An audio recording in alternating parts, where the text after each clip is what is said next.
4 కోట్ల మంది ముందు చర్చిద్దాం, ఎవరి తప్పో ఎవరిది ఒప్పో చర్చ పెట్టు అని అసెంబ్లీలో అడిగితే పారిపోయిండు రేవంత్ రెడ్డి.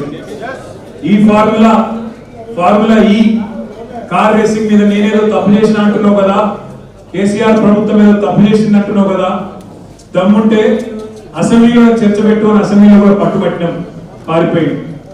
4 కోట్ల మందిని ఎందుకయ్యా 4 కోట్ల మంది ముందు మాట్లాడదామంటే పారిపోయింది.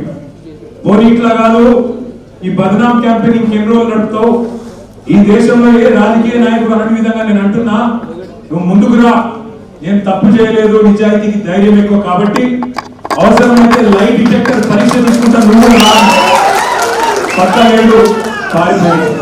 అయినా మళ్ళీ పిలిచి మళ్ళీ ఈరోజు పిలిస్తే మళ్ళా పోయినాం. ఎందుకంటే చట్టాన్ని గౌరవించే వ్యక్తులుగా, న్యాయస్థానాల మీద నమ్మకం ఉన్న వ్యక్తులుగా నువ్వు ఎన్నిసార్లు పిలిస్తే అన్నిసార్లు వస్తా అని చెప్పిన పొద్దున్న నుంచి 9 గంటలు ఒకటే క్వశ్చన్, అటు తిప్పడుగుడు ఇటు తిప్పడుగుడు, తిరుల మరలేసి మరల తిరులేసి అడిగిందే అడిగి నేను కుల్లం చెప్పిన ఇప్పుడు హరీష్ రావు గారు చెప్పినట్టు ఈడికెళ్ళి ఎట్టి పరిస్థితుల్లో ఫార్ములా ఈ రేస్ పోవద్దు అని చెప్పి మొదటి సంవత్సరం విజయవంతంగా నిర్వహించిన తర్వాత 2వ సంవత్సరం కూడా ఈడనే ఉండాలి అని చెప్పి ప్రభుత్వ పరంగా విధానపరమైన నిర్ణయం తీసుకున్నాము.